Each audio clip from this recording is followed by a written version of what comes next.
Hello friends, welcome to LTX classes. So friends, let us start the discussion.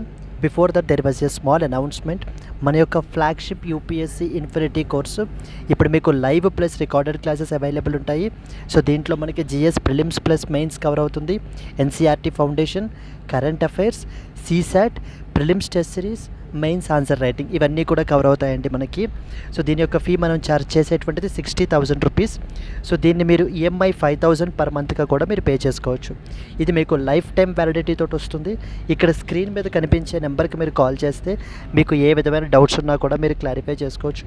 And అలాగే మన యొక్క app LTX క్లాసెస్ని so మీరు download కూడా చేసుకోండి. Yes friends, that's it. Let's start the discussion. Hello friends, welcome to 30th April daily Hindu news analysis. So ఈ వీడియోలో మనము 30th ఏప్రిల్ హిందూ న్యూస్ పేపర్లో పబ్లిష్ అయిన ఇంపార్టెంట్ ఆర్టికల్స్ని డిస్కస్ చేద్దాము. Let us start the discussion అండి. So friends, చాలా editions ఉంటాయి. వాటిల్లో మనం ఏంటంటే Delhi edition of the Hindu newspaper నుంచి ఆర్టికల్స్ని పిక్ చేసుకుని మనం ఇక్కడ డిస్కస్ చేస్తున్నాం. సో ఈ వీడియోతోటి ఇన్ సింక్ ఉండడానికి మీరు ఏంటంటే ఢిల్లీ ఎడిషన్ ఫాలో అవ్వచ్చు. Clear? Let's start the discussion అండి. అసలు ఏం ఆర్టికల్స్ కవర్ చేస్తాం ఇవాళ? First and foremost one, cabinet clears the draft bill to regulate the fees in the private schools అంటూ మనకి ఫస్ట్ ఇంపార్టెంట్ ఆర్టికల్ అయితే కనుక పబ్లిష్ అయింది.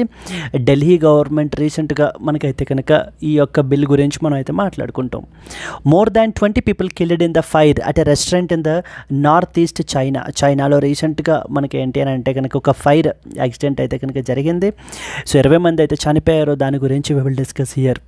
6-year-old dies of rabies in the Kerala despite the vaccination. So ఒక 6 ఏళ్ళ అమ్మాయి మనకి ఏంటి అంటే పాప మనకైతే కనుక చనిపోయింది because of due to rabies. So we will discuss that aspect. Supreme Court judge BR Gavai to take over as chief justice of India on May 14th, 2025 మనకి new chief justice of India మనకి ఏంటి అని అంటే కనుక రాబోతున్నారు. So who is justice BR Gavai గురించి we will discuss అండి. Expanding the tree cover is very crucial అంటూ మనకి ఏంటి అని అంటే ఆర్టికల్ పబ్లిష్ అయింది. We will see that. India must oppose fresh IMF assistance to Pakistan says Congress. So Congress రీసెంట్గా మనకి ఏంటి అని అంటే కనుక IMF నుంచి రానున్న రోజుల్లో ఒక ఇంపార్టెంట్ మీటింగ్ అయితే కనుక జరగనుంది. దాని గురించి అయితే కనుక we will discuss. And finally we will end the discussion with US put the India back on IPR watch list. Intellectual property rights IPR అంటారు. మన కంట్రీలో వాటి యొక్క పరిస్థితి గురించి దాని గురించి కూడా ఈ యొక్క ఆర్టికల్లో మనం మాట్లాడుకుంటాం. Clear? Let's start the discussion. First and foremost article, cabinet cleared the draft bill to regulate the fees in private schools. ఢిల్లీలో మనకి తీసుకుంటే కనుక నాట్ ఈవెన్ ఢిల్లీ, సో చాలా స్టేట్స్లో కూడా మనకి ఏంటంటే కనుక ఈ యొక్క ప్రైవేట్ స్కూల్స్ అనేటువంటివి చాలా exorbitant very high fee structures అనేటువంటివి మనకైతే మెయింటైన్ చేస్తున్నారు. అండ్ ఆర్బిటరీగా ఫీజు కూడా ప్రతి సంవత్సరం కూడా పెంచేస్తున్నారు ఇష్టానుసారం. దీని మూలన it is being treated as exploitation. And అలాగే ఇంకెలా జరుగుతుందంటే ఢిల్లీ స్కూల్స్లో ఎవరైతే ఫీజు పే చేయలేదో అంటే డిఫాల్టర్స్ ఉంటారు కదా, డిఫాల్టర్స్ యొక్క చిల్డ్రన్, డిఫాల్టర్స్ నథింగ్ బట్ చిల్డ్రన్ని లైబ్రరీలో ఉంచుతూ వాళ్ళని ఏంటంటే క్లాస్ రూమ్స్లో కూర్చొని ఇవ్వకుండా మిగతా వాళ్ళతోటి ఐసోలేట్ చేయడం, ఇలాంటి యాక్టివిటీస్ అన్నీ కూడా మనకు చేస్తున్నారు. దీనికి సంబంధించి ఏంటంటే కనుక ఈ యొక్క ఫీ స్ట్రక్చర్ని దాన్ని రెగ్యులేట్ చేయడం గురించి మనకి ఢిల్లీ క్యాబినెట్ రీసెంట్గా ఒక కొత్త బిల్లుని మనకైతే కనుక అప్రూవ్ చేశారు. అర్థమవుతుంది కదా ఏంటి ఆ బిల్ పేరు? The Delhi school education transparency in fixation and regulation of fees draft bill 2025 అని చెప్పేసి. దీని యొక్క ఆబ్జెక్టివ్ ఏంటంటే కనుక to ensure transparency and regulation in the process of increasing the fee అనేటువంటిది పెంచడంలో. ఇప్పుడు ప్రతి సంవత్సరం మనకి ఫీ అనేటువంటిది ఇంక్రీజ్ అవుతూ ఉంటుంది కదా, ఆ ఫీ అనేటువంటిది ఇంక్రీజ్ అవ్వడంలో ట్రాన్స్పరెన్సీ ఉండాలి, అంతే తప్ప ఆర్బిటరీగా పెంచకూడదు. And at the same time approval కూడా తీసుకోవాలి అంటూ కొన్ని ఇంపార్టెంట్ ప్రొవిజన్స్ని మనకి ఈ యొక్క బిల్లో మనకైతే కనుక మెన్షన్ చేశారండి. So we will discuss those important provisions, ఏం మెన్షన్ చేశారు ఏంటి అనేటువంటివి. అండ్ అలాగనే ఒక సిస్టమ్ని కూడా మనకి ఇన్ ప్లేస్ మనకైతే కనుక పెడుతున్నారు. We will see the important points. Let's start. The Delhi cabinet has recently approved a draft bill to regulate arbitrary fee hike by private schools in the national capital following the parent protests over the unjustified fee increases. చాలామంది parents మనకి ఏంటి అని అంటే కనుక protest చేస్తున్నారు ఏమని, so చాలా విపరీతంగా ఆర్బిటరీగా ఫీజులు అనేటువంటివి పెంచేస్తున్నారు, విపరీతంగా మమ్మల్ని ఎక్స్ప్లాయిట్ చేస్తున్నారు అంటూ మనకి చాలా ప్రొటెస్ట్ అయితే చేయడం జరిగింది. సో ఈ యొక్క ప్రొటెస్ట్ అన్నిటినీ కూడా మనకి అడ్రస్ చేయడం గురించి అండ్ అలాగే ప్రైవేట్ స్కూల్స్ ఈ విధంగా మనకి ఏంటి అని అంటే కనుక ఫీ స్ట్రక్చర్ ఇలా పెంచేయకుండా చూసుకోవడం గురించి అయితే ఈ మన యొక్క ఢిల్లీ క్యాబినెట్ ఈ యొక్క బిల్ని మనకి తీసుకుని వస్తున్నారు. ఆబ్జెక్టివ్ ఏంటి? To prevent arbitrary fee hike అంటే increase by the private schools and bring some transparency and accountability to that of the fee స్ట్రక్చర్ని తీసుకురావడం గురించి. At the same time penalties కూడా ఇంపోజ్ చేశారండి. ఎవరైతే ఈ యొక్క అప్రూవల్ తీసుకోకుండా ఫీలు ఇష్టం వచ్చినట్టుగా ఆర్బిటరీ పెంచుతారో అలాంటి వాళ్ళ మీద even 1 lakh to 10 lakh rupees fine అనేటువంటిది కూడా ఇంపోజ్ చేయబడడం జరిగింది. అండ్ మోస్ట్ ఇంపార్టెంట్ ప్రొవిజన్ ఈ యొక్క బిల్కి సంబంధించి ఏంటంటే కనుక ఒక 3-tier రెగ్యులేటరీ మెకానిజంని ఎస్టాబ్లిష్ చేస్తున్నారు. మొదటిది స్కూల్ లెవెల్ కమిటీ, రెండవది district level appellate committee and finally థర్డ్ది state level revision committee. So first చూస్తే స్కూల్ లెవెల్ కమిటీలో మనకి ఏం జరుగుతుందంటే కనుక ఆ స్కూల్కి సంబంధించినటువంటి ప్రిన్సిపాల్, ఒక 3 టీచర్స్, ఒక 5 పేరెంట్స్ అంటే లాటరీ సిస్టమ్ ద్వారా సెలెక్ట్ చేసినటువంటి వాళ్ళు అండ్ ఒక మేనేజ్మెంట్ రిప్రజెంటేటివ్, వీళ్ళందరూ స్కూల్ లెవెల్ కమిటీలో ఉంటారు. అంటే ఆ స్కూల్కి సంబంధించి ఫీ ఇంక్రీజ్ గురించి చూసుకునేటువంటి ఒక ఇంపార్టెంట్ కమిటీ ఇది. ఒకవేళ అండ్ నెక్స్ట్ వచ్చేసి డిస్ట్రిక్ట్ లెవెల్ అపిలేట్ కమిటీ అంటే ఒకవేళ అరౌండ్ 15% ఆఫ్ ద పేరెంట్స్కి ఎక్కడ డెసిషన్ అనేటువంటిది వాళ్ళకి అంటే స్కూల్ లెవెల్ కమిటీ యొక్క డెసిషన్ నచ్చకపోతే దాన్ని అపీల్ చేయొచ్చు అనమాట. ఎక్కడికి వెళ్ళి అపీల్ చేయొచ్చు? డిస్ట్రిక్ట్ లెవెల్ అపిలేట్ కమిటీకి అపీలేట్ చేయొచ్చు. డిపార్ట్మెంట్ ఆఫ్ ఎడ్యుకేషన్కి సంబంధించిన అఫీషియల్స్, ఒక టీచరు, ఒక 2 పేరెంట్ రిప్రజెంటేటివ్స్, వీళ్ళందరూ కూడా మనకి ఏంటంటే కనుక డిస్ట్రిక్ట్ లెవెల్ అపిలేట్ కమిటీలో మనకు ఉంటారు. అండ్ ఒకవేళ డిస్ట్రిక్ట్ లెవెల్ అపిలేట్ కమిటీకి ఒక డెసిషన్ కూడా నచ్చకపోతే then you can finally move on to that of the state level revision committee అండి. ఇక్కడ ఎమినెంట్ ఎడ్యుకేషనల్ ఎక్స్పర్ట్స్ ఉంటారు, చార్టెడ్ అకౌంటెంట్స్ ఉంటారు, స్కూల్ ఆర్ పేరెంట్ రిప్రజెంటేటివ్స్ ఉంటారు. వీళ్ళందరూ కూడా ఈ యొక్క ఫైనల్లీ స్టేట్ లెవెల్ రివిజన్ కమిటీలో మనకైతే కనుక ఉండడం జరుగుతుంది. అంటే ఈ కమిటీస్ అనేటువంటివి ఎందుకు పెట్టారు? ఏ స్కూలు కూడా ఆర్బిట్రరీగా ఫీజు అనేటువంటివి పెంచేయకూడదు, సో వాళ్ళ యొక్క పేరెంట్స్ని ఎక్స్ప్లాయిట్ చేయకూడదు అనేటువంటి ఉద్దేశంతో మనకి తీసుకుని రావడం జరిగింది. ఈ స్టేట్ లెవెల్ రివిజన్ కమిటీ యొక్క డెసిషన్స్ ఏదైనా తీసుకుంటే కనుక ద నెక్స్ట్ 3 academic years కూడా those decisions are binding and those are final అన్నమాట ఇక్కడ. సో ఎటువంటి కోయర్స్ ప్రాక్టీసెస్ చేస్తే అంటే ఈ యొక్క స్టూడెంట్స్ ఎవరైతే పే చేయలేదో వాళ్ళని లైబ్రరీలో కూర్చోపెట్టడాలు, లేకపోతే మిగతా వాళ్ళ నుంచి ఐసోలేట్ చేయడాలు, ఇలాంటి ప్రాక్టీసెస్ చేసినటువంటి వాళ్ళ మీద వాళ్ళకి ఏంటంటే కనుక 50,000 rupees ఫైన్ పర్ స్టూడెంట్ ఆ యొక్క స్కూల్ అనేటువంటిది బేర్ చేయాల్సినటువంటి పరిస్థితి అయితే కనుక మనకు ఉంటుంది అని చెప్పి మనకైతే కనుక ఈ బిల్ మనకి చెప్తా ఉందండి. ఈ బిల్ పొజిషన్ ఏంటి? As of no union cabinet, ఆ యొక్క క్యాబినెట్ ఢిల్లీ క్యాబినెట్ ఏదైతే ఉందో వాళ్ళు మనకి క్లియర్ అయితే కనుక చేశారు. ఆ తర్వాత మనకి అసెంబ్లీలో కూడా అది పాస్ అయిన తరువాతన it may next become into that of the act ఇంప్లిమెంటేషన్లోకి వస్తుంది. క్లియర్? ఇక్కడ ఒక ఇంపార్టెంట్ పాయింట్ ఉంటుంది ఏంటంటే ఎడ్యుకేషన్కి సంబంధించి. అసలు ఎడ్యుకేషన్ అనేటువంటి సబ్జెక్టు ఏ సబ్జెక్ట్లో ఏ లిస్ట్లో మనకి మెన్షన్ చేశారు అనేటువంటి క్వశ్చన్ ఒకటి చాలా ఇంపార్టెంట్. ఎడ్యుకేషన్ అనేటువంటి సబ్జెక్టు ఇంతకుముందు స్టేట్ లిస్ట్లో ఉండేదండి. మనకి 3 lists ఉండేవి కదా, ఉంటాయి కదా మనకి union list, state list, concurrent list కదా. ఇంకా వాటికి సంబంధించి ఆ లిస్టులు అంటే ఏంటి అనేటువంటి విషయాలన్నీ మీకు ఆల్రెడీ తెలుసు, ఇంకా మళ్ళీ కొత్తగా చెప్పేదేం లేదు ఇంకా. So union list, state list, concurrent list అని చెప్పేసి మనకి 7th షెడ్యూల్లో 3 లిస్టులు అయితే కనుక ఉంటాయి. ఈ 3 లిస్ట్స్లో ఎడ్యుకేషన్ అనేటువంటి సబ్జెక్ట్ ఇంతకుముందు స్టేట్ లిస్ట్లో ఉండేది.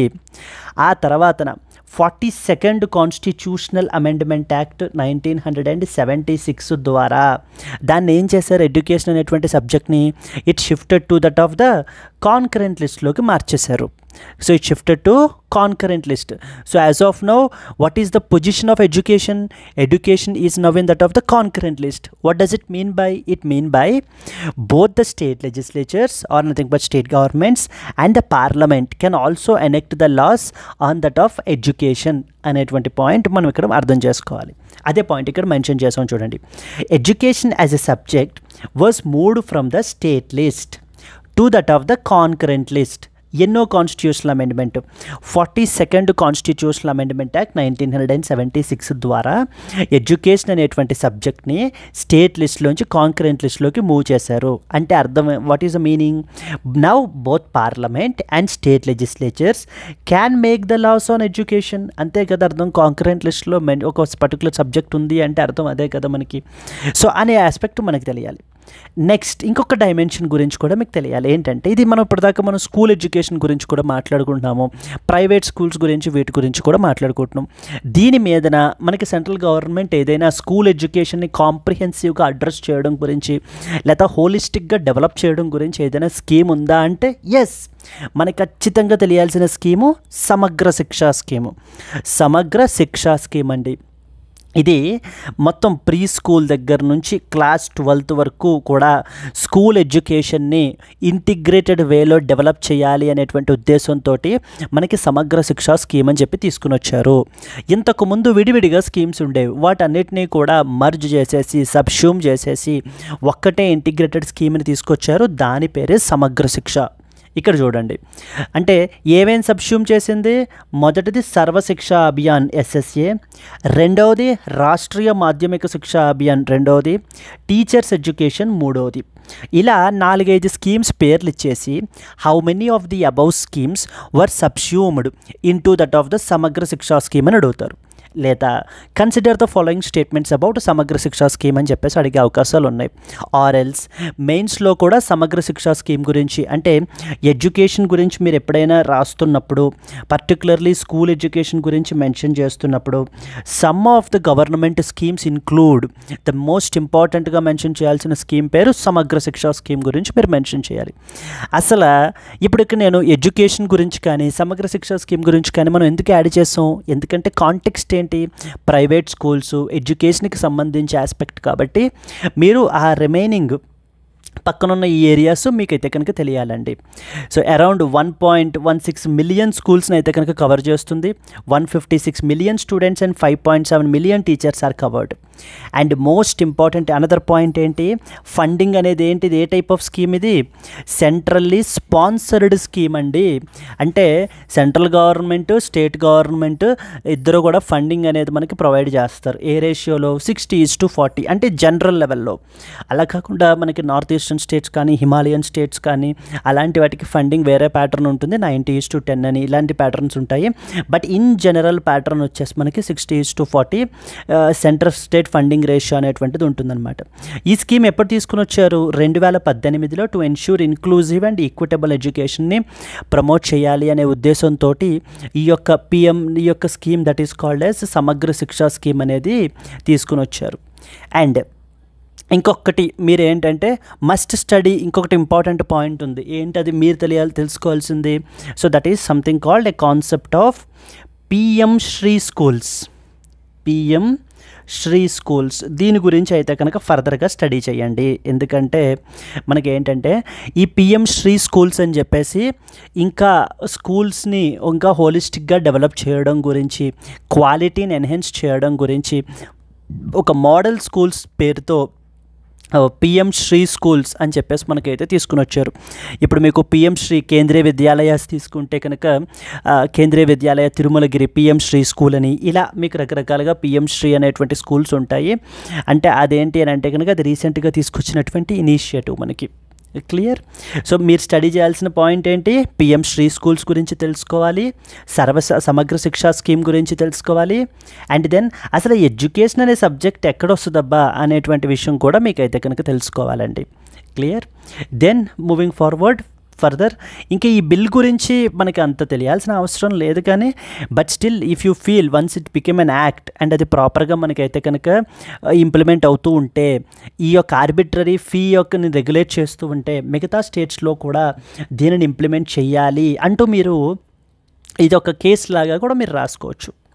Moving forward to the next one, discuss the need and implications of regulatory interventions in the private school sector, especially with reference to fee structures and parental rights, can be the first possible mains question. Clear? Moving on to that of the దీనికి సంబంధించి ఒక prelims question చూద్దాం. Consider the following statements regarding the constitutional status of education in India అంటున్నారండి. ఫస్ట్ది, education is listed exclusively under the union list of the constitution. Okay, second statement, the 42nd Amendment Act 1976 transferred this education to that of the concurrent list. Which of the above statements is or are correct అని అడుగుతున్నారు. So what is the answer అండి? First statement ఏంటి? Education is listed exclusively under the union list of constitution. Is it correct? Wrong statement, because it is actually in that of the concurrent list కదా, మొదటి తప్పు. So రెండోది, the 42nd Amendment Act 1976 transferred education to concurrent list. Correct అండి, transfer చేసింది. ఎక్కడి నుంచి ఎక్కడికి? State list నుంచి కాంకరెంట్ లిస్ట్కి మనకైతే కనుక ట్రాన్స్ఫర్ చేశారు. So there four the answer వచ్చేసి only 2 is the answer. Education was actually in the state list earlier, but then it was moved to concurrent list by the 42nd Amendment Act 1976, which is also known as mini constitution. So this is the first important article that you are expected to know about. Let us move on to that of the next article. Oh, there was one more question. Just a minute. Let's see this question as well. With reference to Samagra Shiksha scheme, consider the following. First one, it is fully funded by the central government. Okay. Number 2, it covers all government and aided schools from pre-primary to class 12th. Okay. It merges the SSA, RMSA and teachers education. Which of the above statements is or are correct statements? మొదటిది, it is fully funded by central government అంటున్నారు. Is it true? కాదండి. ఎందుకని? ఇది centrally sponsored scheme ఇది. So first statement తప్పు. రెండోది, it covers all government and aided schools from pre primary to class 12. This is correct. Third one, it merges SSA, RMSA and teachers education. This is also correct statements. So answer ఏంటి? 2 and 3 only is the answer. Okay, moving to the next one. Yes, let us move on to the next important one. More than 20 people killed in the fire at a restaurant in the northeast China. North చైనాలో రీసెంట్గా మనకి ఏంటి అని అంటే కనుక ఒక fire అయితే కనుక ఎరప్ట్ అయింది. సో దాని మూలాన మనకి ఏంటి అని అంటే కనుక 22 మంది అయితే కనుక చనిపోయారు. అండ్ అరౌండ్ మనకి ఏంటి అని అంటే కనుక 3 people అయితే ఇంజ్యూర్ అయ్యారు అని చెప్పేసి అయితే మనకి ఒక ఆర్టికల్ అయితే పబ్లిష్ అయింది. ఎక్కడ? నార్త్ ఈస్ట్ చైనాలో మనకి, which is about 580 kilometers north east of Beijing. బీజింగ్కి 580 kilometers నార్త్ ఈస్ట్లో మనకి. Then is this article per se important అంటే నాట్ ఎగ్జాక్ట్లీ, బట్ కానీ చైనా రీసెంట్గా చాలా డిఫరెంట్ ఆస్పెక్ట్స్లో మనకి న్యూస్లో ఉంది. So that you are expected to know about. So most importantly మనకి తెలియాల్సింది ఏంటి అని అంటే కనుక, so the first and foremost బీజింగ్కి సంబంధించి ఏంటంటే Beijing declaration and platform for action అని చెప్పేసి రీసెంట్గా న్యూస్లో ఉంది. Beijing declaration and as well as platform for action అని చెప్పి రీసెంట్గా న్యూస్లో ఉంది మనకి. 1995లో మనకి దీన్ని అడాప్ట్ అయితే చేసుకున్నారు. ఇది మెయిన్లీ దేని గురించి అని అంటే కనుక జెండర్ ఈక్వాలిటీని ప్రమోట్ చేయడం గురించి మనకి ఏంటి అని అంటే కనుక ఈ డిక్లరేషన్ని మనకి తీసుకుని వచ్చారండి. To promote gender equality a declaration was adopted that is known as Beijing Declaration and as well as Platform for Action అని చెప్పేసి. So now coming to this news item kochesariki, a major fire accident recently in a restaurant which is in the northeast China killed around 22 people and 3 others were injured. It drew attention because of due to the high casualty count and ongoing investigation into its particular case. So recent ga మనకి ఏంటి అని అంటే కనుక ఈ accident fire erupt అయితే కనుక అయింది అని చెప్పేసి మనకైతే చెప్తున్నారు. దీనికి సంబంధించి మన యొక్క president of China that is Xi Jinping called for every effort to treat the injured and to provide support to families of the deceased people. చనిపోయినటువంటి వాళ్ళ యొక్క ఫ్యామిలీస్కి కంప్లీట్ సపోర్ట్ అయితే కనుక ప్రొవైడ్ చేయాలి. And as many efforts as possible ఏదైతే మనం తీసుకోవాలి to treat the injured persons అని చెప్పేసి మనకి ప్రెసిడెంట్ Xi Jinping అయితే కనుక మనకి చెప్పడం జరుగుతుంది. Now here you are expected to know some important points. ఇప్పుడు రీసెంట్గా మీరు ఎస్టర్డేస్ ఆర్టికల్లో చూస్తే ఇండియా నేపాల్ బార్డర్ రీసెంట్గా న్యూస్లో ఉంది. అండ్ అలాగనే బికాస్ ఆఫ్ డ్యూ టు ఎందుకని ఉత్తరప్రదేశ్ గవర్నమెంట్ వాళ్ళు the state of UP government ఏం చేస్తుందంటే ఇండియా నేపాల్ బార్డర్ని ఆనుకుని మనకు ఉన్నటువంటి ఇల్లీగల్ ఎన్క్రోచ్మెంట్స్ ఏవైతే ఉన్నాయో వాటిల్ని మనకి ఏంటి అని అంటే కనుక తీసేస్తున్నారు, రిమూవ్ చేసేస్తున్నారు వాటిలన్నింటినీ కూడాను. అందుకని మనకి India and as well as the Nepal border రీసెంట్గా న్యూస్లో ఉంది.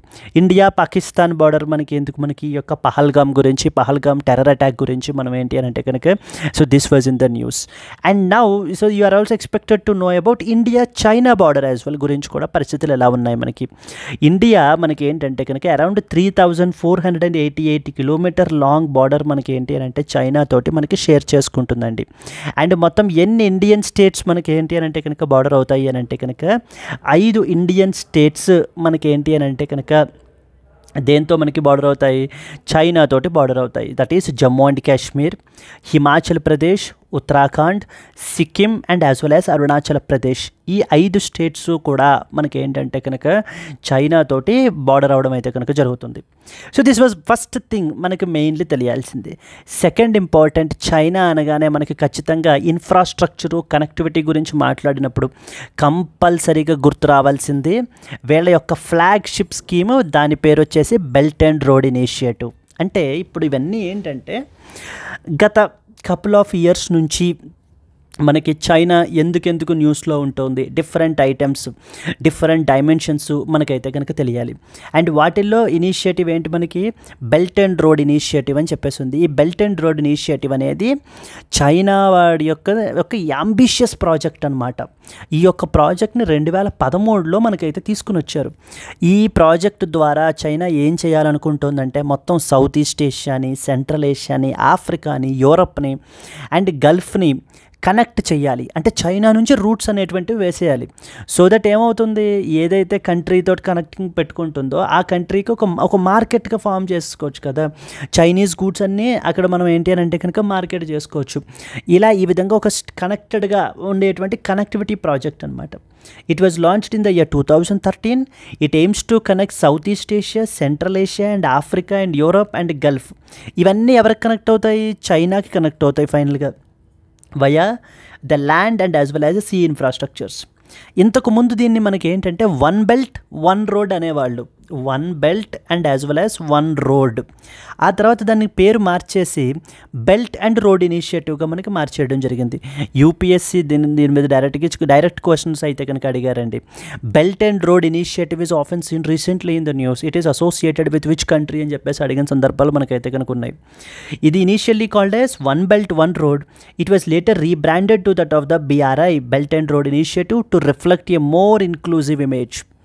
So critics argue that BRI leads to debt dependency in participating countries, increasing the China's geopolitical leverage.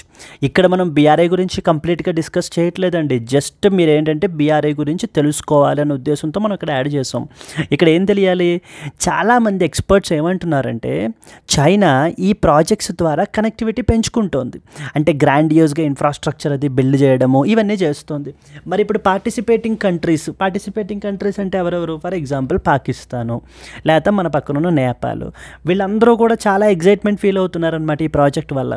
ఎందుకని, వాళ్ళకి పెద్ద పెద్ద ఇన్ఫ్రాస్ట్రక్చర్ ప్రాజెక్ట్స్ అనేటువంటివి ఇంప్లిమెంట్ చేయొచ్చు. మరి వాటికి ఫండింగ్ అనేది కావాలి కదా, మరి వాళ్ళ దగ్గర ఫండింగ్ అనేది లేదు. ఎవరు ప్రొవైడ్ చేస్తారు? అప్పుడు కూడా చైనాయే. మీరు ఏమీ వరీ కాకండి, ఆ ఫండింగ్ కూడా నేనే ప్రొవైడ్ చేస్తాను, మీకు తక్కువకి లోన్లు ఇస్తాను అని చెప్పేసి లోన్స్ కూడా చైనాయే ప్రొవైడ్ చేసి ఈ పెద్ద పెద్ద ఇన్ఫ్రాస్ట్రక్చర్ ప్రాజెక్ట్స్ని కట్టిస్తోంది. సరే, ఇప్పుడు ప్రాబ్లం ఏంటంటే ఈ కంట్రీస్ ఎవరైతే పాకిస్తాను, నేపాల్, ఈ గవర్నమెంట్స్ ఎలా ఫీల్ అవుతున్నాయంటే కనుక, సరే ఇప్పుడు చైనా మనకు అప్పిచ్చి ఇన్ఫ్రాస్ట్రక్చర్ ప్రాజెక్ట్స్ని కన్స్ట్రక్ట్ చేపిస్తోంది, సరే అంత బాగానే ఉంది. దీని మూలాన ఇప్పుడు గవర్నమెంట్కి బెనిఫిట్ కదా. అంటే అక్కడ ఉన్న పీపుల్కి చెప్పుకోవచ్చు, ఇలా నేను మా ప్రభుత్వం వచ్చిన తర్వాత మేము ఈ కనెక్టివిటీ ప్రాజెక్ట్స్ అన్నీ చేసాము కాబట్టి మరలా మాకే ఓట్లు వేస్తే కనుక మేము ఏంటి అని అంటే కనుక ఇలాంటి ఇంకా పెద్ద పెద్ద ప్రాజెక్ట్స్ని చేస్తాము అని చెప్పి మనకి ఏంటి అని అంటే కనుక సో మనం తిరిగి లోన్స్ అయితే కనుక పే చేసేయచ్చు కదా అని గవర్నమెంట్స్ ఆలోచిస్తున్నాయన్నమాట. చైనా ఎలా ఆలోచిస్తుందంటే వీళ్ళని మనం కంప్లీట్లీ అప్పుల్లో ముంచేసామంటే కనుక ఎంతలా లోన్లు ఇచ్చేయాలి అని అంటే వాళ్ళు మళ్ళీ తిరిగి పే చేయలేకుండా మనం ఇచ్చేసినట్లయితే ఏమవుతుంది, మన మీదనే ఆధారపడిపోతారు.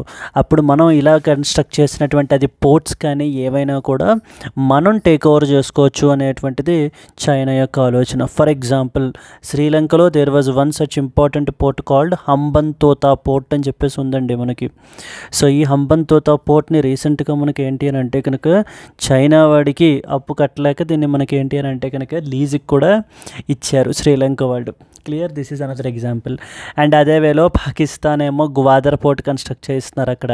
అండ్ మోస్ట్ రీసెంట్లీ నేపాల్ వాడు చైనా వాళ్ళతోటి belt and road initiative cooperation framework అని చెప్పేసి మనకి ఏంటి అని అంటే సైన్ చేసుకున్నారనమాట. అంటే ఈ యొక్క నేపాల్ని కూడా చైనా తన యొక్క ఆర్బిట్లోకి లాగేసుకోవడానికి విశ్వ ప్రయత్నాలు కూడా మనకైతే కనుక చేస్తోంది. క్లియర్. సో ఇది మనకి ఏంటంటే example for connectivity project must and షుడ్గా మీకు తెలియాల్సింది. దీన్ని కౌంటర్ చేయడానికి మొన్న 2023లో ఒక కొత్త ప్రాజెక్ట్ని మనం అయితే తీసుకుని వచ్చాం. That is known as IMEC అంటారు. కొన్ని చోట్ల ఐఎంఈఈసి అని కూడా రాస్తుంటారు. India middle east Europe economic corridor అని అర్థం మనకి. India middle east Europe economic corridor అని చెప్పేసి మొన్న G20 2023లో జరిగినటువంటి సమిట్ అప్పుడు మనం ఈ యొక్క ఐఎంఈసి అనేటువంటి ప్రాజెక్ట్ని, ఇది కూడా కనెక్టివిటీ ప్రాజెక్టేనండి, దీన్ని మనం అయితే ప్రపోజ్ చేయబడడం జరిగింది. చాలా దేశాలు మనకు ఆల్రెడీ దీంట్లో పార్ట్ అయి ఉన్నారు మనకి. అయితే దీనికి సంబంధించి ఇంకా అంత కాంక్రీట్గా ఇంకా ఏమీ ప్రోగ్రెస్ అయితే కనుక లేదు. అయితే చాలామంది ఎక్స్పర్ట్స్ ఏంటంటే కనుక దీని మీద మనం సీరియస్గా వర్క్ చేస్తే కనుక it will be a very wonderful project అంటూ మొన్న మన ట్రంప్ కూడా మనకైతే కనుక అంటున్నారండి. Okay, moving to the next one. Then next ఇంకొకటి మీకు తెలియాలి ఏంటంటే సంథింగ్ కాల్డ్ చైనా +1 స్ట్రాటజీ అంటుంటారు. China +1 strategy. What is China +1 strategy? ఇది చైనా +1 స్ట్రాటజీ అనేటువంటిది different companies, the global companies ఏవైతే ఉన్నాయో వాళ్ళు ఫాలో అవుతున్నటువంటి ఒక బిజినెస్ స్ట్రాటజీ అనమాట. అంటే ఇక ఆబ్జెక్టివ్ ఏంటంటే చైనాని వరల్డ్స్ ఫ్యాక్టరీగా కన్సిడర్ చేస్తూ ఉంటారు. చాలా కంపెనీలన్నీ కూడా మనకి అయితే అక్కడనే మనకి ఏంటి అని అంటే కనుక ఒరిజినేట్ అయ్యి ఉన్నాయి. ఇప్పుడు ఆ కంపెనీలన్నీ కూడా ఏమని చేద్దాం అనుకుంటున్నారు అంటే డైవర్సిఫై చేసుకుందాం అనుకుంటున్నారు. చైనా మీద డిపెండెన్సీని తగ్గించుకుని డైవర్సిఫై చేసుకోవాలి. సో దట్ మనకి ఏంటి అని అంటే కనుక మనకి అంటే వాళ్ళ యొక్క రిస్క్ని మనకి ఏంటి అని అంటే కనుక తగ్గించాలి అనేటువంటి ఉద్దేశంతో. సో చూడండి, వాట్ ఈస్ చైనా +1 స్ట్రాటజీ అంటూ ఉంటారు. It is a business strategy where global companies reduce their dependency upon the China by shifting the manufacturing base to other కంట్రీస్కి మనకి ఏంటి అని అంటే కనుక షిఫ్ట్ చేయడం అనేటువంటి దాన్ని చైనా +1 స్ట్రాటజీగా మనం కన్సిడర్ చేస్తాం. ఎందుకని, like for example USA China trade war tensions కానివ్వండి, లేకపోతే supply chain disruptions, rising cost of labour and manufacturing in చైనాలో ఇప్పుడు ఈ రైజింగ్ కాస్ట్ పెరిగిపోతూ ఉండటం వలన ఇతర ఆల్టర్నేటివ్ కంట్రీస్కి వైపు చూడాలి అని చెప్పేసి మనకైతే కనుక చూడడం జరుగుతుంది. అండ్ ఇక్కడ ఇంక బెనిఫిట్స్ ఆల్టర్నేట్ కంట్రీస్ అంటే ఎవరెవరు, like for example India, Vietnam, Thailand, Malaysia, వీళ్ళందరూ కూడా they are emerging as the best alternatives because of due to cost and market access వల్ల మనకి ఏంటి అని అంటే కనుక ఇటువైపుకి రావడం అయితే జరుగుతుంది. సో చైనా ఇందుకు కూడా న్యూస్లో ఉంది, చైనా +1 స్ట్రాటజీ అంటుంటారు. Moving on to the next one, why China is recently in the news for other important aspect is mainly critical మినరల్స్కి సంబంధించినటువంటిది. క్రిటికల్ మినరల్స్ అంటే మనకి ఇప్పుడు ఎలక్ట్రానిక్స్కి సంబంధించి, లేకపోతే రెన్యూవబుల్ ఎనర్జీ సోలార్ ప్యానెల్స్ని తయారు చేయడం గురించి కొన్ని ఇంపార్టెంట్ మినరల్స్ ఉంటాయన్నమాట. ఈ మినరల్స్లో లీడింగ్ పొజిషన్లో మనకి ఎవరున్నారు అని అంటే కనుక చైనా వాడు ఉన్నాడు. So but China around 70 to 80% of the మనకి ఏంటి అని అంటే కనుక ఈ క్రిటికల్ మినరల్స్కి సంబంధించినటువంటి రిజర్వ్స్ కానీ, లేకపోతే మనకి ప్రాసెసింగ్ ఫెసిలిటీస్ కానీ ఇవన్నీ చైనాలోనే ఉన్నాయన్నమాట. ఈ చైనా మీదన యూరోపియన్ యూనియన్, నెక్స్ట్ వచ్చేసి మనకి ఏంటంటే United States of America, even India, మనందరం ఆధారపడి ఉన్నాం. మొన్న ఈ ట్రేడ్ వార్ జరుగుతోంది కదా, టారిఫ్ వార్ అయితే జరుగుతోంది కదా, అరౌండ్ 145%, 125% టారిఫ్లు మనకైతే కనుక పెట్టుకున్నారు కదా, ఒకళ్ళ మీద ఒకళ్ళు విధించుకుంటున్నారు. చైనా వాడు ఏం చేశాడంటే ఈ యొక్క రెన్యూవబుల్, ఈ యొక్క రేర్ ఎర్త్ ఎలిమెంట్స్కి సంబంధించి లేకపోతే క్రిటికల్ మినరల్స్కి సంబంధించి కూడా ఎక్స్పోర్ట్ కంట్రోల్స్ని విధిస్తున్నారు. ఎక్స్పోర్ట్ కంట్రోల్స్ని విధించడం జరుగుతోంది. అందుకని మిగతా దేశాలన్నీ కూడా ఏం చేస్తున్నాయంటే, ఇంక్లూడింగ్ ఇండియా, ఈ క్రిటికల్ మినరల్స్లో మనం చైనా మీద ఆధారం తగ్గించుకోవాలి, మిగతా కంట్రీస్ మీద మనం ఏంటంటే మనం సప్లై అనేటువంటిది వేరే వేరే చోట్ల నుంచి తెచ్చుకోవడానికి ప్రయత్నించాలి అని చెప్పి చూస్తున్నారు. అందుకని కూడా చైనా రీసెంట్గా న్యూస్లో ఉంది. ఎగ్జామ్ పర్స్పెక్టివ్లో ఇది కూడా చాలా important. China controls a major share in the production and processing of rare earth elements, లేకపోతే స్ట్రాటజిక్ మినరల్స్ లైక్ టంగ్స్టన్ కానీ, గ్యాలియం, కోబాల్ట్, లిథియం, ఎలక్ట్రిక్ వెహికల్స్కి సంబంధించి ఎక్సెట్రా. అండ్ మన యొక్క ఇంటర్నేషనల్ ఎనర్జీ ఏజెన్సీ ప్రకారంగా వీళ్ళు చెప్తున్న స్టాటిస్టిక్స్ ఏంటంటే 85% of the global rare earth ఎలిమెంట్స్ని ప్రాసెసింగ్ చేసేటువంటిది చైనానే. లిథియం రిఫైనింగ్లో 70% కంట్రోల్ చేసేది చైనానే. కోబాల్ట్ మైనింగ్లో మనకి ఏంటి అని అంటే కనుక చైనాది స్ట్రాంగ్ ప్రజెన్స్ ఉంది అంటూ మనకి ఏంటంటే కనుక ఈ యొక్క క్రిటికల్ మినరల్స్లో మీదన చైనా మీద ఆధారం తగ్గించుకోవాలని దేశాలన్నీ చూస్తున్నాయి. ఇది ఒక డైమెన్షన్ మీరు తెలుసుకోవాల్సినటువంటిది. ఇక నెక్స్ట్ ఇంపార్టెంట్ మీరు చూస్తే India's API dependency on China. మన అసలు ఆర్టికల్ ఏంటండి, ఫైర్ జరిగింది రెస్టారెంట్లో రీసెంట్గాను, దాని వలన ఒక 22 మంది చనిపోయారు అనేటువంటిది న్యూస్. అది పెట్టుకుని మనం ఏంటంటే కనుక మొత్తం ఇవన్నీ కూడా తెలుసుకోవాలన్నమాట. ఏమేమి అసలు ఎందుకు చైనా న్యూస్లో ఉంది, రకరకాల డిఫరెంట్ ఇష్యూస్ ఏం జరుగుతున్నాయి అనేటువంటివి. So it's not possible to cover everything here అండి. మనకి ఏంటి అని అంటే కనుక కొంత బ్రీఫ్గా మీరు ఏంటి అని అంటే కనుక అట్లీస్ట్ బేర్ మినిమం ఇవి మిస్ అవ్వకూడదు అనేటువంటి ఉద్దేశంలో మనం ఇక్కడ కవర్ చేస్తున్నాం. దెన్ నెక్స్ట్ వచ్చేసి ఏంటంటే కనుక API dependency on China. API అంటే అర్థం ఏంటి, యాక్టివ్ ఫార్మాస్యూటికల్ ఇంగ్రీడియంట్స్ అంటారు. ఇప్పుడు మనకి మెడిసిన్స్, డ్రగ్స్ తయారు చేస్తారా, వాటికి సంబంధించినటువంటి రా మెటీరియల్ కావాలి కదా, దానికి కూడా వాటిల్లో మనకి ఏంటంటే ఏపీఐస్ అంటారు. ప్రపంచంలో ఈ ఏపీఐస్లో కూడా డామినెంట్ లీడర్ ఎవరంటే చైనానే. సో చూడండి, అండ్ మనం చైనా మీద వీటి గురించి విపరీతంగా ఆధారపడిపోయాం. India's pharmaceutical sector heavily relies upon China for APIs, active pharmaceutical ingredients. India depends upon cheap Chinese imports for that of the key raw materials మీద మనం ఏంటి అని అంటే కనుక సో విపరీతంగా ఆధారపడ్డాము. As a result it raises concerns about supply chain risks and strategic autonomy మీద కూడా ఇంపాక్ట్ అయ్యేటువంటి అవకాశాలు మనకైతే కనుక ఉన్నాయి. And last but not the least important issue మనకి ఏంటంటే కనుక India's growing trade deficit with that of the China. So India's growing trade deficit with China just last week publish అయిందండి ఈ ఆర్టికల్. కంపల్సరీలీ తెలియాల్సిందే ఇండియా చైనా పరిస్థితులు ఎలా ఉన్నాయి అనుకుంటే, మనకి చైనా వాడితోటి ట్రేడ్ డెఫిసిట్లో ఉన్నాం మనం. అంటే మనం ఎక్కువ ఇంపోర్ట్ చేసేసుకుంటున్నాం, తక్కువ ఎక్స్పోర్ట్ చేస్తున్నాం.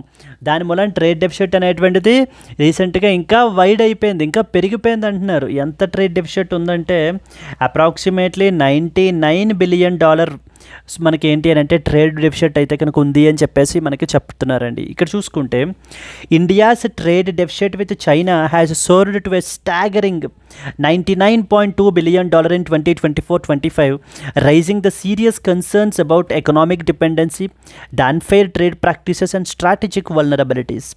అసలు ట్రేడ్ డెఫిసిట్ అంటే ఏంటి? ట్రేడ్ డెఫిసిట్ అంటే కనుక where for example a country imports more than it exports. ఏదైనా దేశం ఎక్కువ ఇంపోర్ట్స్ చేసుకుంటూ ఉంటే, అంటే అది చేసేటువంటి ఎక్స్పోర్ట్స్ కంటే కూడా ఇంపోర్ట్స్ ఎక్కువ చేసుకుంటుంటే, అలాంటప్పుడు మనం ఏమంటాము అని అంటే కనుక ఆ పలానా దేశం ట్రేడ్ డెఫిసిట్లో ఉంది అని చెప్పేసి మనం చెప్పడం జరుగుతుంది. ఇప్పుడు ఇండియా తీసుకున్నాం అనుకోండి, మనం మెజారిటీ ఆఫ్ ద కంట్రీస్ తోటి ట్రేడ్ డెఫిసిట్లోనే మనం ఉన్నాం.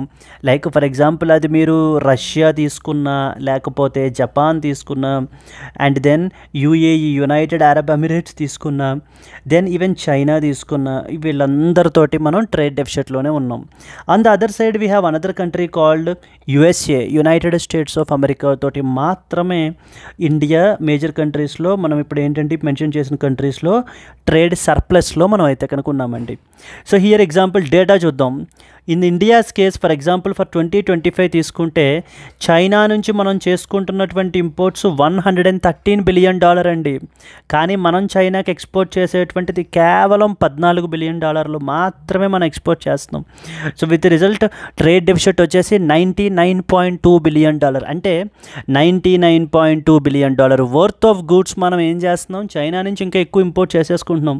ఏవేంటి ఫర్ ఎగ్జాంపుల్ ఇక్కడ రాసాం చూడండి, ఎలక్ట్రానిక్స్ కానివ్వండి, లేకపోతే electric batteries, solar cells, consumer durables అంటే refrigerators, washing machines, air conditioners, household appliances అన్నీ ఎక్కడి నుంచి, చైనా నుంచే విపరీతంగా మనం ఏంటంటే కనుక ఇంపోర్ట్ చేసుకోవడం జరుగుతుంది.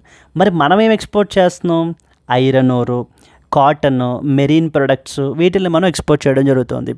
సో మనము అంటే ద క్వాలిటీ ఆఫ్ ఎక్స్పోర్ట్స్ మనం చేసేటువంటి వాల్యూ చాలా తక్కువ, మనం పంపించేటువంటి ప్రొడక్ట్స్ యొక్క వాల్యూ. కానీ మనం తెచ్చుకుంటున్నది మాత్రం ఏంటంటే హైటెక్ ప్రొడక్ట్స్ ఇవి తెచ్చుకోవడం వలన ట్రేడ్ డెఫిసిట్ అనేది విపరీతంగా మనకి పెరిగిపోతుంది చైనా వాటితోటి.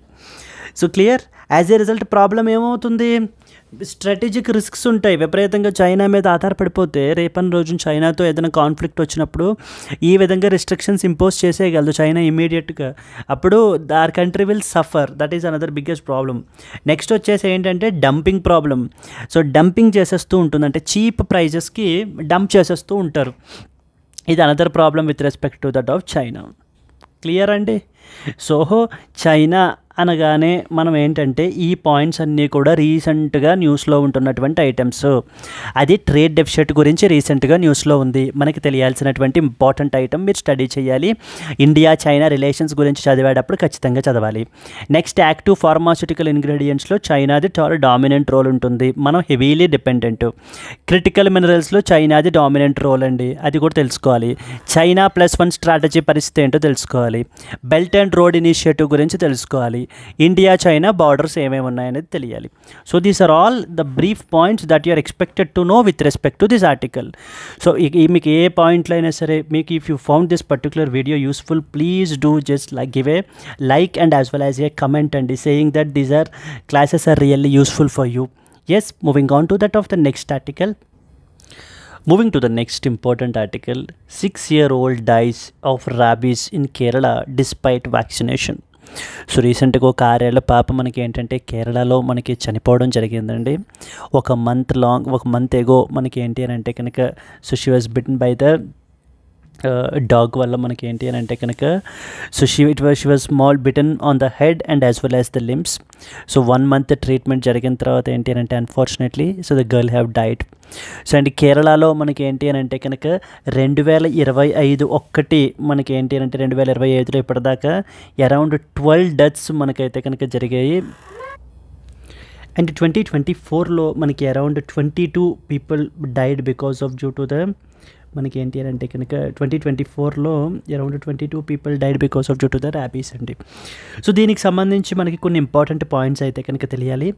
ఏ 6-year-old girl from Kerala recently died of rabies despite receiving the vaccination, raising the serious public health concerns over the treatment protocol and effectiveness of rabies control in our country. So rabies control మెజర్స్కి సంబంధించినటువంటి ఎఫెక్టివ్నెస్ని question చేయబడడం జరుగుతుంది. ఇప్పుడు ఇక్కడ incident overview అనేటువంటిది మనం ఇచ్చాము, where we already covered it. Then at the same time మనకి ఇక్కడ ఏం తెలియాలి అని అంటే కనుక అసలు ర్యాబీస్ గురించి మనకు తెలియాలి. ర్యాబీస్ అనేటువంటిది it is a vaccine preventable zoonotic viral disease అండి. జూనోటిక్ డిసీజ్ అంటే అర్థం ఏంటి? సో జూనోటిక్ డిసీజ్ అంటే which spread from animal to human. ఒకవేళ యానిమల్ టు హ్యూమన్ మనకి స్ప్రెడ్ అవుతూ ఉంటే కనుక దాన్ని మనము జూనోటిక్ డిసీజ్ అని చెప్పేసి మనం పిలుస్తాం. Which is caused by the RNA virus which is found in the saliva of the infected animals. For example మనకి ఏంటి అని అంటే కనుక dogs which are the primary reason. Then next one వచ్చేసి మనకి ఏంటంటే క్యాట్స్ లేకపోతే మంకీస్, వీటి వల్ల కూడా మనకి ర్యాబీస్ అనేటువంటిది వస్తుంది. Yes, it is almost fatal once clinical symptoms appear, causing the death within 4 to 14 days because of due to the cardiorespiratory failure అని చెప్పేసి మనకైతే చెప్తున్నారు. 99% of the human rabies transmission occurs mainly via the dogs వల్ల మనకి ఏంటి అని అంటే కనుక మెజారిటీ ఆఫ్ ద ట్రాన్స్మిషన్ మనకైతే కనుక సో జరుగుతుందండి.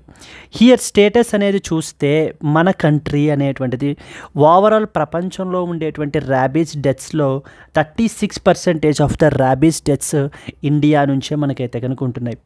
సో ప్రతి సంవత్సరం 18,000 నుంచి 20,000 మంది మనకి ఏంటి అని అంటే కనుక ఈ ర్యాబీస్ వల్ల మనకైతే కనుక చనిపోతున్నారు. Children under the 15 years make up to 30-60% of reported cases due to the unrecognized or unreported bites వల్ల. And dogs are responsible for 97% of the rabies cases in that of the India అని చెప్పేసి మనకి అనడం జరుగుతుంది. Government of India initiatives తీసుకుంటే most recently animal birth control dogs rules 2023 అని చెప్పేసి మనకైతే పబ్లిష్ చేశారు. అండ్ అలాగనే national action plan for dog mediated rabies elimination target ఏంటంటే కనుక 2030 నాటికి ఎలిమినేట్ చేయాలి అంటూ మనకి టార్గెట్ అయితే పెట్టుకోవడం జరిగింది. So this is another important thing that you are expected to know about. Moving on to that of the next article. Yes, Supreme Court judge that is BR Gavai to take over as chief justice of India on May 14th. So రీసెంట్గా మొన్న 51st chief justice of India that is Sanjiv Khanna మనకి అయితే కనుక chief justice of ఇండియాగా మనకి appoint చేయబడడం జరిగింది. And ఆ తర్వాత మనకి ఏంటంటే కనుక ఇప్పుడు ఈయన చీఫ్ జస్టిస్ సంజీవ్ ఖన్నా మనకి ఇప్పుడు మేలో మనకి రిటైర్ అయిపోతున్నారండి. With that comes the 52nd chief justice of India who is a senior most judge that is Ramakrishna Gavai. So BR Gavai is the next senior most judge అనమాట మనకి సుప్రీం కోర్టులో. So now as per the convention మనకి ఏంటి అంటే he is set to be appointed as that of the chief justice of India. Gavai గారిని మనకి 52nd chief justice of ఇండియాగా మనకి అయితే కనుక అపాయింట్ చేయబడడం జరిగింది. ఎవరు అపాయింట్ చేస్తారు? President of India will appoint. So the judges of supreme court and the chief justice of India మనకి article number 124 of the constitution ప్రకారంగా మనకి ప్రెసిడెంట్ ఆఫ్ ఇండియా మనకైతే కనుక అపాయింట్ చేయబడడం అయితే కనుక జరుగుతుంది. సో హియర్ ఇంకేం పాయింట్స్ తెలియాలి మనకి అని అంటే కనుక so justice Bhushan Ramakrishna Gavai has been appointed as the next chief justice of India and will assume the office on May 14th after the retirement of the present chief justice of India that is justice Sanjiv Khanna. So ఎవరు appoint చేస్తారు? ఇందాక అనుకున్నాము president Draupadi Murmu appointed justice BR Gavai as the next that is 52nd chief justice of India. State level ఎగ్జామ్స్లో అడుగుతూ ఉంటారు ఎన్నో chief justice లేకపోతే ఎవరిని అపాయింట్ చేశారు అని. యూపీఎస్సీ లెవెల్లో మటుకి so chief justice of India related appointment గురించి మనకైతే కనుక తెలియాలి. సెకండ్ ఇంపార్టెంట్ ప్రాబ్లం ఏంటంటే కనుక వెరీ షార్ట్ టెన్యూర్స్ అండి. Hardly less than 6 months less than 4 months మాత్రమే మనకైతే కనుక ఉంటున్నాయి. This is another biggest problem మనకి ఏంటి అంటే కనుక ఈ యొక్క ఎఫెక్టివ్గా మనకి ఫంక్షన్ చేయలేకపోవడానికి. Then Gavai will take charge on May 14th day after the Sanjiv Khanna retires. మన కాన్స్టిట్యూషన్ ఆఫ్ ఇండియాలో ఈ యొక్క చీఫ్ జస్టిస్ ఆఫ్ ఇండియాకి సంబంధించినటువంటి ప్రొవిజన్స్ ఫర్ ఎగ్జాంపుల్ మనం ఏమేమి తెలుసుకోవాలి అని అంటే the president of India will appoint the supreme court judges including the chief justice. ఇక్కడ ఒక పాయింట్ తెలియాలి, judges of supreme court and as well as high court జడ్జిలను కూడా మనకి ఏంటంటే కనుక ప్రెసిడెంట్ ఆఫ్ ఇండియానే అపాయింట్ చేస్తారు. సో మనకి ఏంటంటే కనుక చిన్న మనం అనుకుంటాము అంటే సుప్రీంకోర్టు యొక్క జడ్జెస్ని ప్రెసిడెంట్ అపాయింట్ చేస్తే హైకోర్టు యొక్క జడ్జెస్ని గవర్నర్ అపాయింట్ చేస్తారు అనేటువంటి స్టేట్మెంట్స్ మనకి ఇస్తుంటారు. కానీ ఇక్కడ మనకి ఏం తెలియాలి అని అంటే కనుక both the judges of supreme court and as well as high court will be appointed by the president of India including the chief justice. So generally by convention అంటే బై ప్రాక్టీస్ మనం ఏం చేస్తుంటామంటే senior most judge of the supreme కోర్ట్ని సిజేఐగా మనం appoint చేస్తూ ఉంటాం, the senior most judge of the supreme court. ఇప్పుడు మనకి సంజీవ్ ఖన్నా ఇప్పుడు నెక్స్ట్ సీనియర్ మోస్ట్ ఎవరు మనకి అని అంటే కనుక Gavai is the senior most. So he is appointed as that of the 52nd chief justice. ఒక పర్సన్ని మనకి సుప్రీంకోర్టు జడ్జిగా అపాయింట్ చేయాలి అని అంటే కనుక అసలు ఏం క్రైటీరియా చూస్తారు అని అంటే కనుక so first and foremost citizen of India అయి ఉండాలి, లేకపోతే 5 సంవత్సరాల పాటు ఒక హైకోర్టు జడ్జిగా అయినా చేసి ఉండాలి, లేదా 10 సంవత్సరాల పాటు హైకోర్టులో అడ్వకేట్గా అయినా మనకైతే కనుక చేసి ఉండాలండి. And distinguished jurist as considered by that of the president of India అయినట్లయితే కనుక మనకి ఆ పర్టికులర్ పర్సన్ని ఇండివిజువల్ని మనకి ఏంటి అని అంటే కనుక జడ్జ్ ఆఫ్ ఏ సుప్రీం కోర్టుగా మనకు అపాయింట్ చేస్తారు. సో చీఫ్ జస్టిస్ ఆఫ్ ఇండియాకి మనకి మెయిన్ రోల్ ఏముంటుంది అని అంటే కనుక he acts as the master of the రోస్టర్గా పిలుస్తారు. He will assign the cases and as well as benches, అంటే any composition of the benches, ఏ బెంచ్లో ఎంతమంది ఉండాలి, నెక్స్ట్ వచ్చేసి వాళ్ళకి ఏ కేసెస్ ఇవ్వాలి అనేటువంటివన్నీ కూడా మనకి అజైన్ చేసడానికి ద లీడ్ రోల్ మనకి. అండ్ కొలీజియం సిస్టమ్ అని ఉంది కదా మనకి జడ్జెస్ని అపాయింట్ చేయడంలో. So the supreme court and high court జడ్జెస్లో ఆ యొక్క కొలీజియంని కూడా హెడ్ చేసేటువంటిది మనకి చీఫ్ జస్టిస్ ఆఫ్ ఇండియానే for appointment of judges in the supreme court and as well as the high court. And judicial ఇండిపెండెన్స్ని మెయింటైన్ చేయడానికి కానీ లేకపోతే overall administrative efficiency of the supreme కోర్ట్ని ఇన్ష్యూర్ చేసే విధంగా మనకి. సో దీనికి సంబంధించినటువంటి మెయిన్స్ క్వశ్చన్ మనకి ఎలా అడుగుతారంటే, discuss the constitutional provisions and conventions related to the appointment of chief justice of India, evaluate the significance of CJI in the Indian judicial system. ఇక జ్యుడిషియరీ గురించి మనం మాట్లాడుకుంటే ఇంకా కొన్ని ఇంపార్టెంట్ అదర్ ఇష్యూస్ మీరు ఏం చూడాలి అనేటువంటిది నేను జస్ట్ వన్ వర్డ్స్లో మీకు అయితే కనుక చెప్తాను, ఒకసారి అది కూడా మీరు కవర్ చేసుకోండి. So the first and foremost మనకి ఏంటంటే కనుక ట్రాన్స్పరెన్సీ ఇన్ ద ఎక్కడ దేంట్లో కొలీజియం సిస్టమ్.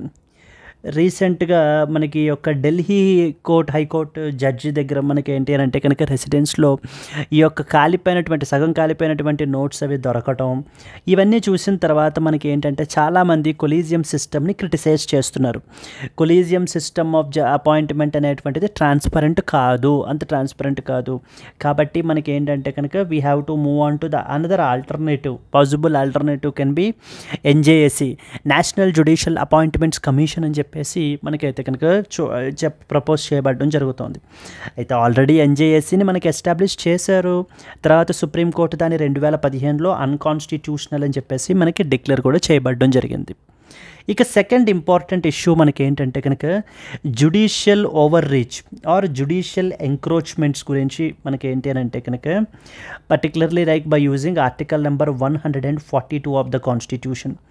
ఆర్టికల్ నెంబర్ 142ని విపరీతంగా యూజ్ చేసేస్తోంది సుప్రీంకోర్టు అంటూ మనకైతే కనుక చెప్తున్నారు. మోస్ట్ రీసెంట్ ఎగ్జాంపుల్ ఏంటి మనకి, assent to the bills by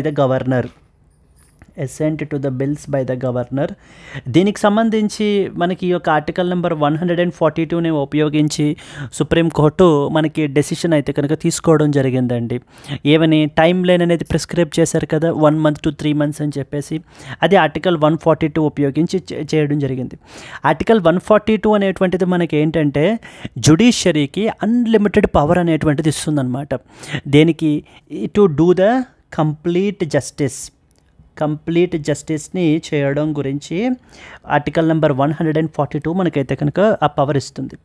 so and ఇంకొక పాయింట్ ఏంటంటే సుప్రీంకోర్టులో రీసెంట్గా ఒక పిటిషన్ వేశారు. ఏమని, ఇప్పుడు ఈ ఆర్టికల్ 142 పవర్ ఎవరికి, సుప్రీంకోర్టుది కదా, సుప్రీంకోర్టుకి కదా ఇచ్చేది, దీన్ని హైకోర్ట్స్కి కూడా ఇమ్మనమని. అంటే హైకోర్ట్స్కి కూడా ఆర్టికల్ నెంబర్ 142 పవర్ ఇవ్వండి, కంప్లీట్ జస్టిస్ చేయడం గురించి హైకోర్ట్స్ కూడా ఆ పవర్ ఇచ్చినట్లయితే అదే కంప్లీట్ జస్టిస్ చేయడం గురించి హైకోర్ట్స్ కూడా మనకైతే కనుక చేస్తాయి అంటూ పిటిషన్ వేశారు. బట్ సుప్రీంకోర్ట్ నో, బికాస్ మీరు ఒకవేళ మీకు ఆర్టికల్ 142 పవర్ హైకోర్టు, మీకు కంప్లీట్ జస్టిస్ చేసే పవర్ హైకోర్టుకి కావాలి అనుకుంటే యూ గో అండ్ అప్రోచ్ పార్లమెంట్ని అప్రోచ్ అవ్వండి. పార్లమెంట్ అప్రోచ్ అయితే కాన్స్టిట్యూషన్ అమెండ్ చేస్తారు.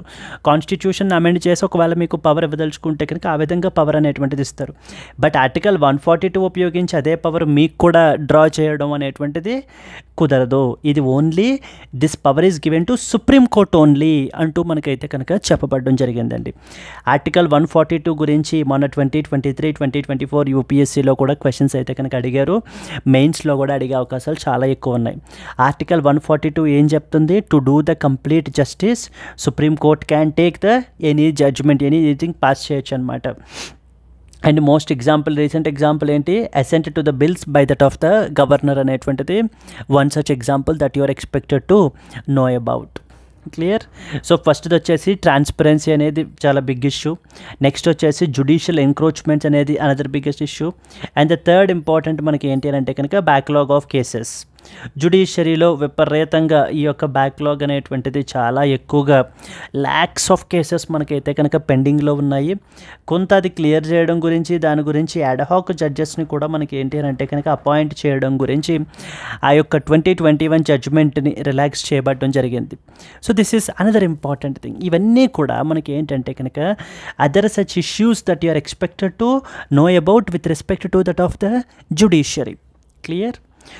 Let us move on to that of the next article. So coming to the next one. So who appoints the Chief Justice of India as per the Constitution అంటూ మనకైతే కనుక publish చేశారు. So అడుగుతున్నారు prime minister of India, union cabinet, the president of India, law ministry of India. That is the president of India will appoint the judges of supreme court including the chief justice. Article 124 of Clause 2 of Constitution, the President of India appoints the Chief Justice of India. As a constitutional power, it will be done by convention based upon seniority in that of the Supreme Court person ని మనకి senior most పర్సన్ని మనకైతే కనుక appoint చేస్తారండి by convention.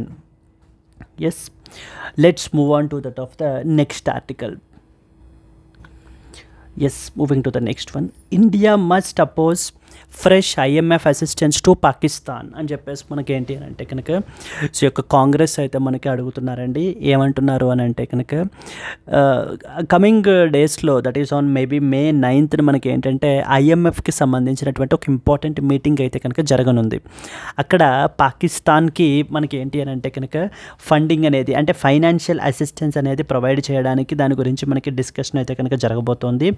Pakistan వాళ్ళు around $1.3 billion loan అయితే కనుక Pakistan IMF నుంచి అడుగుతున్నారనమాట. $1.3 బిలియన్ లోను పాకిస్తాన్ వాళ్ళు IMFని రిక్వెస్ట్ చేయబడడం జరుగుతోంది.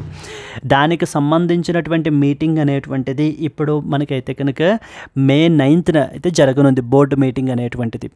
ఇప్పుడు ఇక్కడ మనకి ఏంటంటే అండ్ ఇక్కడ ఒక ఇంపార్టెంట్ ప్రిలిమ్స్ క్వశ్చన్ ఉంటుందండి. చూడండి ఇక్కడ చూస్తే the IMF's executive board was meeting to consider the Pakistan's request for a new $1.3 billion loan from the global financial institutions resilience and sustainability facility అంతే ఇలాంటివి అడుగుతుంటారు. Resilience and sustainability facility is often seen recently in the news. It is associated with sustainability facility.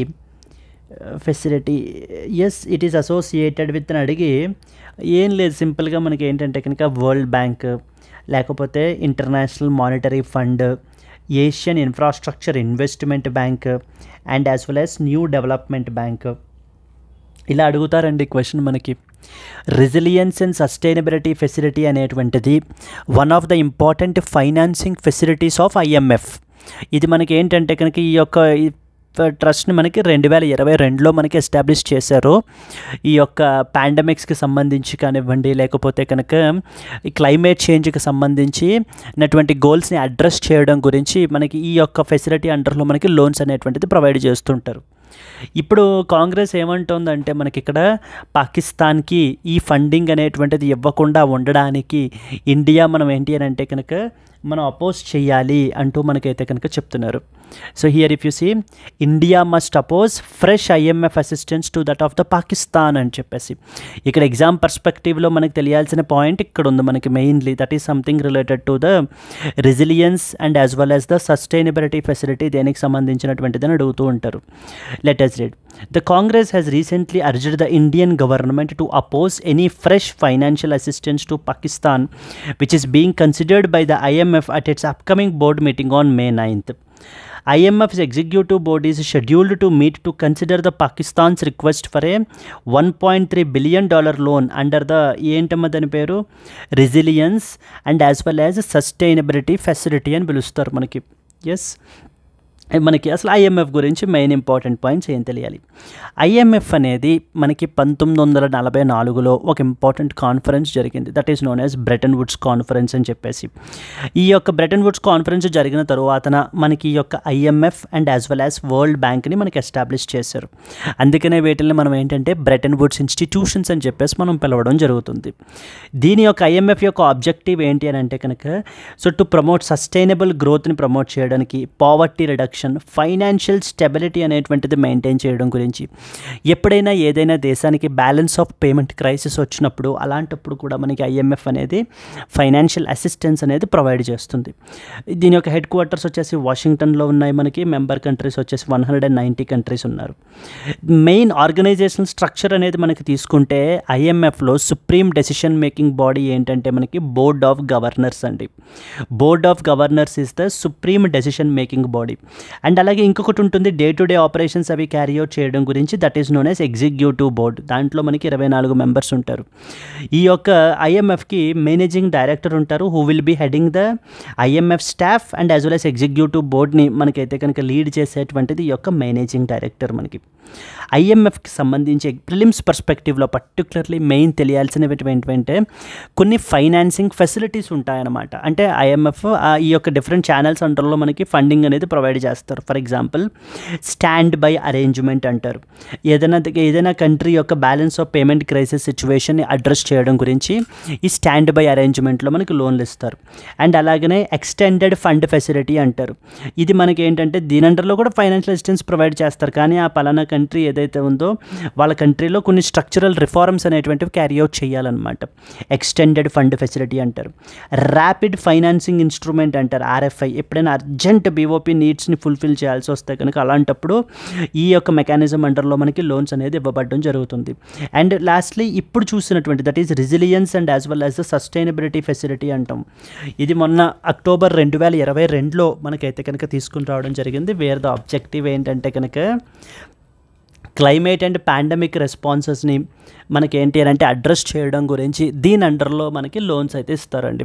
Financial assistance అనేది provide చేస్తారు. ఇప్పుడు మన Pakistan, so basically Pakistan మనకి ఏంటంటే కనుక ఈ యొక్క ఫండింగ్ అనేది ప్రొవైడ్ చేయమని రిక్వెస్ట్ చేస్తున్నారు. ఎవరిని? IMFని. ఎప్పుడు May 9th దానికి సంబంధించినటువంటి మీటింగ్ అయితే జరగనుంది. $1.3 బిలియన్ అయితే కనుక ఇవ్వమనమని చెప్పేసి పాకిస్తాన్ అడుగుతోందనమాట. కానీ ఇప్పుడు మనం ఏమంటున్నామంటే మరి ఇలాంటి టెర్రరిజంని ప్రమోట్ చేస్తున్నటువంటి కంట్రీకి మనం ఏ విధంగా ఇలాంటి అసిస్టెన్స్ అనేది ప్రొవైడ్ చేయాలి, అసలు అని ప్రొవైడ్ చేయకూడదు అని మనం అపోజ్ చేయాలి అని మనకి కాంగ్రెస్ అయితే కనుక అంటుంది ఇక్కడ. So that is resilience and sustainability facility అంటారు. That is known as RSF. Clear? మనకి ఎగ్జామ్ పర్స్పెక్టివ్లో ఇవన్నీ తెలియాలండి. RSF అంటారు సింపుల్గా, resilient and sustainability facility, rapid financing instrument, extended fund facility, stand by arrangement. ఏం లేదు, డబుల్ కొటేషన్స్లో పెట్టిస్తారు అంతే.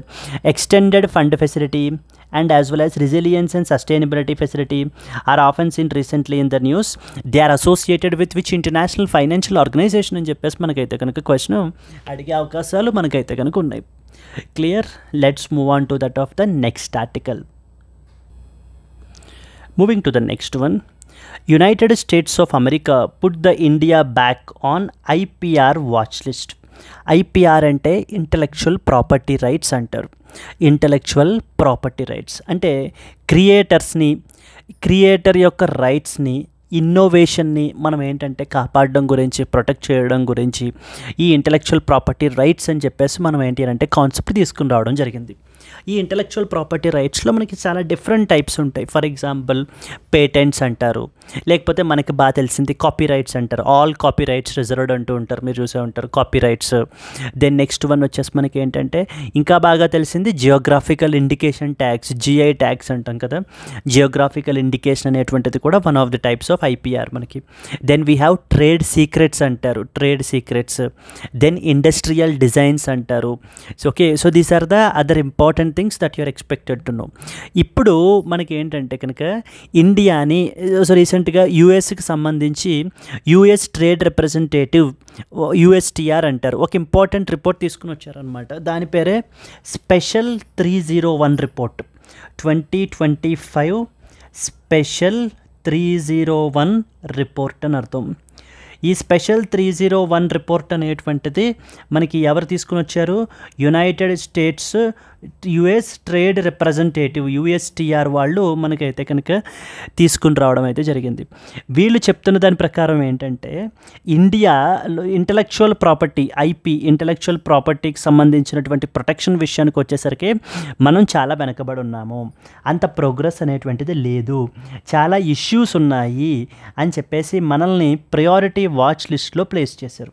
మనతో పాటు ఇంకా other countries like for example China, Indonesia, Russia, Argentina ఈ దేశాలన్నింటినీ కూడా మనకైతే కనుక ప్లేస్ చేయబడడం జరిగింది. అంటే మన కంట్రీలో ఐపీ ఎకోసిస్టమ్, ఆ ప్రొటెక్షన్ ఎకోసిస్టమ్ అనేటువంటిది అంత ప్రాపర్గా లేదు అనేది బేసికల్లీ వీళ్ళు అంటున్నటువంటిది.